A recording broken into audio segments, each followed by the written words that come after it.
ولقد جاءت رسلنا إبراهيم بالبشرى قالوا سلاما قال سلام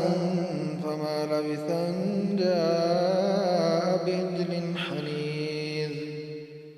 فلما رأى أيديهم لا تصل إليه نكرهم وأوجس منهم خيفة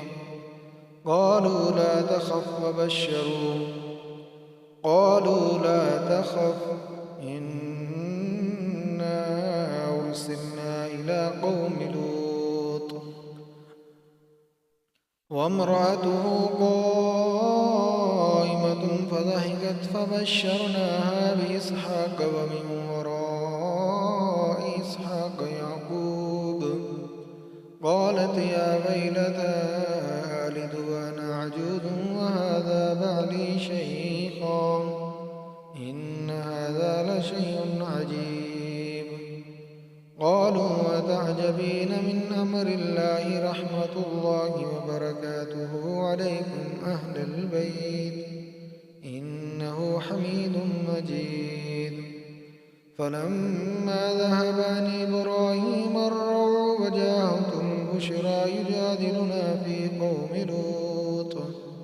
إن إبراهيم لحليم أواه منيب يا إبراهيم أعرض عن هذا إنه قد جاء أمر ربك وإنهم آتيهم عذاب غير مردود ولما جاءت رسلنا لوطا سيء بهم وضاق بهم ذرعا وقال هذا يوم عسيب وجاءوا قومه يهرعون إليه ومن قبل كانوا يعملون السيئات قال يا قوم هؤلاء بناتي هن أطهر لكم فاتقوا الله ولا تخزون في ضيفي أليس منكم رجل رشيد قالوا لقد علمت ما لنا في بناتك من حق وإنك لتعلم ما نريد قال لو أن لي بكم قوة أو آوي إلى ركن شديد قالوا يا لوط إنا رسل ربك لن يصلوا إليك فأسر بأهلك بقطع من الليل ولا يلتفت منكم أحد إلا امرأتك إنه مصيبها ما أصابهم إن موعدهم الصبح أليس الصبح بقريب فلما جاء أمرنا جعلنا عاليها سافلها وأمطرنا عليها حجارة من سجيل منضود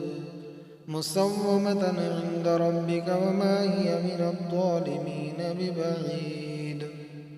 وإلى مدين أخاهم شعيبا قال يا قوم اعبدوا الله ما لكم من إله غيره ولا تنقصوا المكيال والميزان إني أراكم بخير وإني أخاف عليكم عذاب يوم محيط ويا قوم أوفوا المكيال والميزان بالقسط ولا تبخسوا الناس أشياءهم ولا تعثوا في الأرض مفسدين بقية الله خير لكم إن كنتم مؤمنين وما أنا عليكم بحفيظ قالوا يا شعيب وصلاتك تأمرك أن نترك ما يعبد آباؤنا أو أن نفعل في أموالنا ما نشاء إنك لأنت الحليم الرشيد